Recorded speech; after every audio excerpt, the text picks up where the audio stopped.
Ada yang Taiwan mancing. Mantap! Oh, dapat sekarung, karungnya lumayan nolong tuh. Ah. Your wife Yes. from Negara from where? Jawa Tengah. Jawa Tengah. Wonosobo. Is your wife? Yes. Oh.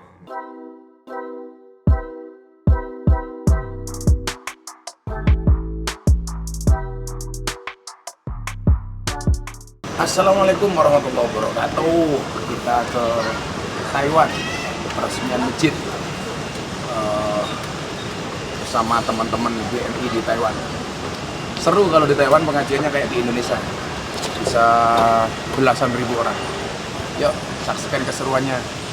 Tunggu sebentar lagi sampai Taiwan.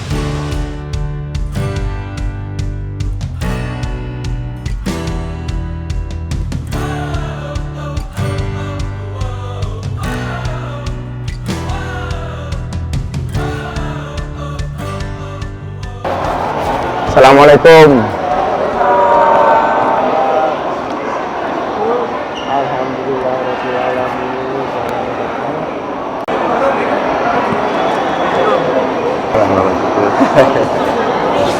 Ayo, jangan dia nama. Ayo. Ya. Sehat. Sehat alhamdulillah.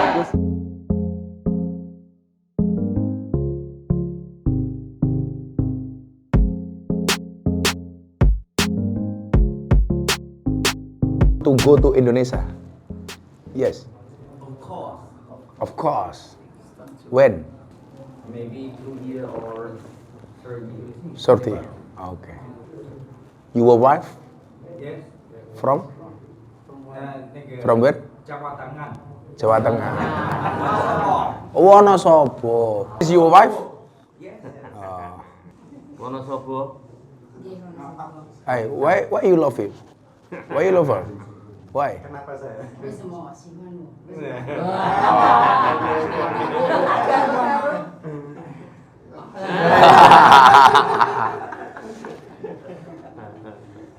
She is so beautiful for you. Pioliang. 我 beautiful。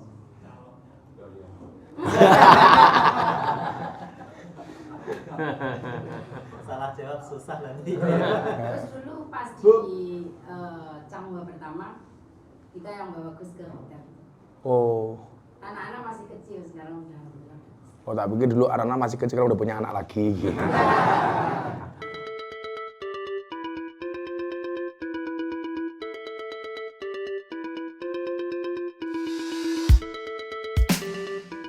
Assalamualaikum warahmatullahi wabarakatuh. Hari ini kita mau menuju lokasi ngaji sama peresmian masjid. Ini luar biasa, di Taiwan ada peresmian masjid yang dibeli oleh para PMI, pekerja migran Indonesia. Patut kita apresiasi. Ini daerah terpencil, daerah luar dari kota Taiwan, dan teman-teman PMI mampu beli masjid. Insyaallah hari ini kita resmikan, masjidnya berkah, makmur, rumah di surga. Ini panitianya. Ngene satu masjid tok piye. Keren. Kita di Indonesia jangan kalah dong. Nah, di Taiwan bisa beli masjid. Kita malah nggak pernah ke masjid.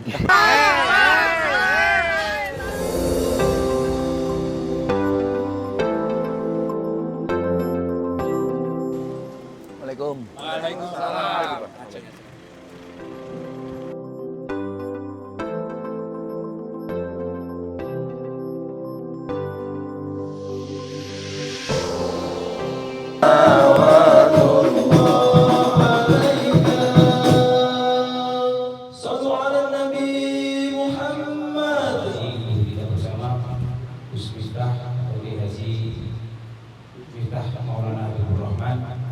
Alhamdulillah sudah ada di tengah masjid yang insya Allah akan kita resmikan bersama, kita saksikan bersama sebagai bentuk diresmikannya masjid PMI Anggur Buanin ini dengan pemotongan atau gunting pita. Selanjutnya yaitu pemotongan pita, gunting atau gunting langsung oleh guru kita Gus Miftah didampingi Ketua Tarbiyyah PCSI Taiwan. Peresmian PMI Masjid Anggur Buanin sambil baca sholawat untuk Allahumma aftah lana abwaab rahmatik. Al-Fatihah.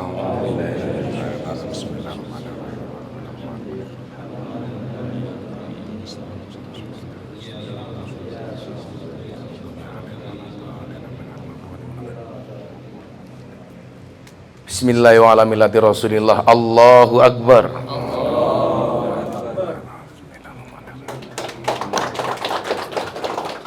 Salam Nabi Muhammad. Duduk dulu, kita sedikit memberikan untuk Gus Miftah memberikan Ciri dan karakter orang yang beriman kepada Allah yang terutama dalam Al-Quran itu adalah orang yang mau memakmurkan masjid. Maka ada satu hadis, orang yang mau membuat masjid di dunia walaupun hanya sebesar kandang burung atau sarang burung atau bahkan lebih kecil daripada itu, maka Allah akan membangunkan rumah baginya di surga. Dalam riwayat lain disebutkan, man bana masjidan banallah baitan fil jannah. Barang siapa membangun masjid di dunia, maka Allah akan membangunkan rumah di surga. Tapi banyak orang yang punya rumah di surga, dia tidak bisa menempatinya. Siapa? Orang yang mampu membangun masjid tetapi tidak mampu memakmurkannya. Makanya tugas PMI belum selesai. Setelah membeli masjid ini, kewajiban yang lebih utama adalah memakmurkannya. Mudah-mudahan dengan kemakmuran masjid ini membawa kebaikan, hidayah, berkah tidak hanya bagi PMI tapi juga untuk masyarakat Taiwan sebagai wujud Islam rahmatan lil alamin. Terima kasih. Assalamualaikum warahmatullahi wabarakatuh.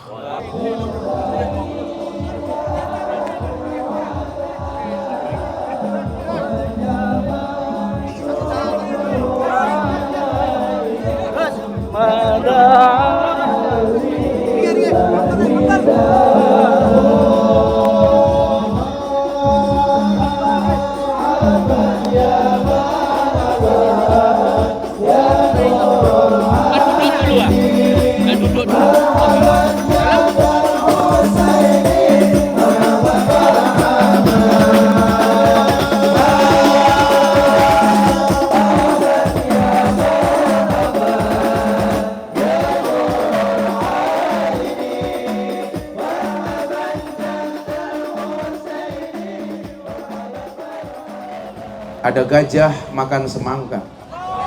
Kembali berjumpa dengan Gus Miftah, presiden para pendosa. Makan roti, minumnya susu. Hai anak PMI, I love you. Bila dukun mampu membunuh tanpa menyentuh, yakinlah Gus Miftah mampu membuatmu rindu tanpa harus bertemu. Alhamdulillahirrabbilalamin. Siang hari ini saya bisa sowan, walaupun agak berat karena besok malam saya harus nyampe Pekalongan. Ada multaqo ulama dunia yang dihadiri ulama dari 64 negara. Kebetulan saya diminta jadi wakil ketua panitia. Ketua panitianya Pak Menhan Prabowo Subianto, yang buka Bapak Presiden Jokowi. Tapi karena rasa cinta saya kepada PMI, saya tinggalkan Pekalongan, saya datang ke terpencil di daerah Taiwan. Saya pikir sekian kali saya ke Taiwan, kayaknya ini yang paling disit, desa bingit. Bapak Ibu sekalian yang saya muliakan, beberapa hari yang lalu viral terkait ceramah saya tentang boleh tidaknya seorang perempuan itu bekerja. Foto saya, video saya dipotong, kemudian masuk di media sosial, di TikTok terutama, ramenya minta ampun. Saya dihujat, katanya Gus Miftah melarang perempuan bekerja. Yakinlah itu video hanya potongan dan editan. Saya sampaikan apa? Gus, boleh nggak perempuan bekerja? Saya bilang, khusus untuk istri saya haramkan, bukan untuk orang lain.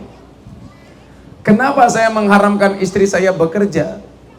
Prinsipnya sederhana. Istri itu dinafkahi tiap hari saja masih berani sama suami, apalagi punya pendapatan sendiri.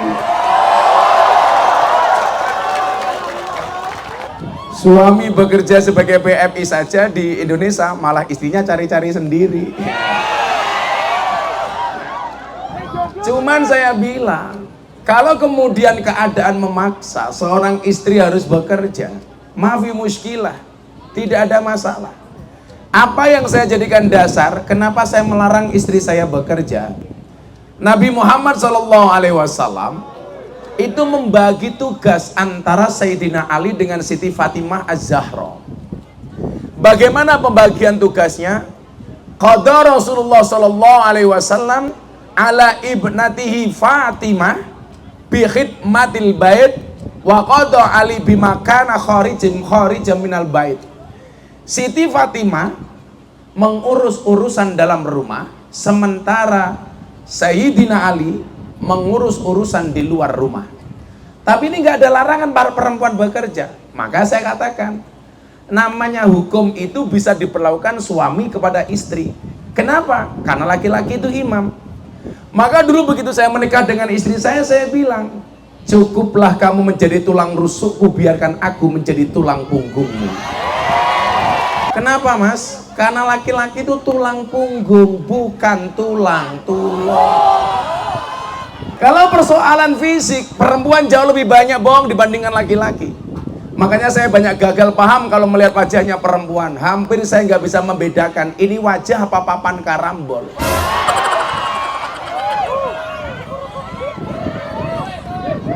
Makanya kalau dilihat dari sini banyak mbak-mbak kipas-kipas. Itu bukan karena takut panas, tapi karena takut bedaknya luntur. Inilah alasan kenapa laki-laki sampai harus bekerja di Taiwan. Karena mereka sadar diri bahwa mereka adalah tulang punggung bagi istri. Bagaimana keadaannya ketika seorang perempuan bekerja? Ada solusi. Dalam surat An-Nahl ayat 97, Allah jelaskan, Man amila sholihan min dzakarin aw unsa. Barang siapa bekerja dengan baik, beramal soleh, baik laki-laki maupun perempuan. Itu artinya apa? Perempuan boleh bekerja selama dia sadar diri, sadar posisi. Laki-laki beda mbak, sadar diri, sadar posisi, sadar rai. Laki-laki harus paham, bagi perempuan bagaimanapun rekening nomor siji. Makanya cowok good rekening tetap lebih menarik dibandingkan cowok yang good looking. Hurra masalah. Makanya mas-mas, tutuplah wajah burukmu dengan bagusnya rekeningmu. Sing cilaka wis merongos, ra duwe duit, dah cilaka. Nah, karena memang apa? Derajat laki-laki itu bekerja, mas. Wa quli amalu fa sayarallahu amalakum wa rasuluhu wal mu'minun. Wong lanang kerja, maka Allah akan melihat pekerjaanmu, maka Allah akan memperhatikanmu. Wis wong lanang ora gelem kerja, ingah-ingi, kluntang-kluntung, pahpoh, turu ngacengan bisa lah istilah segala menarik. Maka saya bilang apa? Boleh orang itu jadi pejabat, syaratnya satu bagi saya, kaya dulu jadi pejabat itu jauh lebih keren daripada jadi pejabat baru kaya. Orang pasti curiga. Makanya kalian di sini berbangga hati. Lebih baik tanganmu kotor tetapi hasilnya bersih daripada banyak orang tangannya bersih hasilnya kotor. Betul? Makanya santai wae, tanganmu kasar kapalan tok. Besok hisabmu di akhirat ini nyantai. Kowe tangone karo munkar nakir ning alam kubur. He PMI, man rabbuka? Jawaban kamu nanya. Langsung diyebung cangkemmu karo malaikat. Berarti apa? Kehormatan seorang itu ya bekerja. Wa guli malu kerja. Itulah kemudian yang dicontohkan oleh Nabi. Usia 15 tahun dia sudah bekerja. Mengembala kambing, mengembala ternak, kemudian dia menjadi pedagang. Kalau Anda lihat dalam catatan sejarah, Nabi Muhammad menjadi nabi itu hanya 23 tahun. Usia 40 sampai 63 tahun. Berarti Nabi Muhammad menjadi pedagang berapa tahun? Usia 15 sampai 40 tahun. Nabi Muhammad menjadi pedagang 25 tahun. Maka sebenarnya idealnya suwene sampean ning Taiwan jangan lebih dari 25 tahun. Saya punya giveaway dari Bank Mandiri, udah dibagi belum tadi? Nah, ayo giveaway. Ini mumpung masih Agustusan. Berani maju, tak kasih pertanyaan tentang nasionalisme. Mbak siapa namanya? Iya, Surustiati. Masih punya suami? Alhamdulillah masih kesini sama suami. Alhamdulillah. Ya, sebutkan 5 nama pahlawan. Oh, Imam Bonjol. Imam Bonjol. Sudirman. Oh, kowe rasa ngandani. Ngandani kok. Kan aku jadi curiga sama kamu. 1 Imam Bonjol. Sudirman. 2, 3 Patimura. Patimura. 4 Raden Intan. Raden Intan. Aku kan kalian dah Raden Intan. Radin Intan. Raden Intan. Terus yang kelima. Oh, kamu dari Lampung toh? Iya, nggih. Panen rupanya kayak mani gajah. 5 Pangeran Diponegoro. ada Pangeran Diponegoro nyoyus 500.000 sama orang Mandiri living. Oh, kamu yang cowok suruh paling elek iki. Kowe dhisik. Kowe gelem ora? Wes. Sebutkan 5 nama menteri. Modar aku ya. Bang. 1 sing banter tegas. Prabowo. 2 Susi wis pensiun. Erick Thohir. Pak Basuki. 4 Mahfud MD. 5 ya, 500.000. Mantap. Yuk kita selawatan yuk. Salatullah.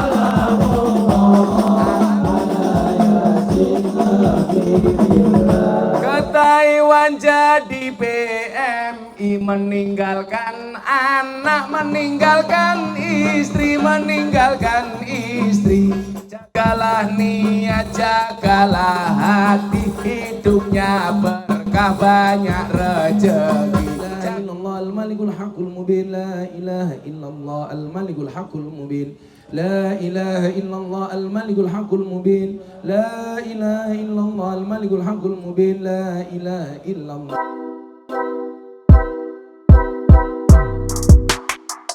Kita selesai ngaji mau mancing. Baik, luar biasa. Ini di daerah agak terpencil tapi semangatnya luar biasa. Panasnya minta ampun. Dan kita akhiri dengan mancing berjamaah.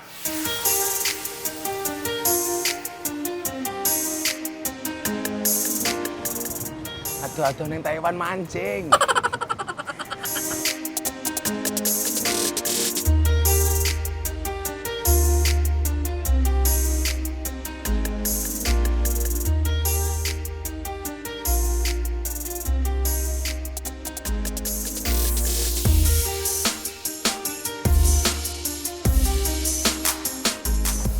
Oh, dapat sekarung, karungnya lumayan nolong tuh. Wah, gede-gede loh.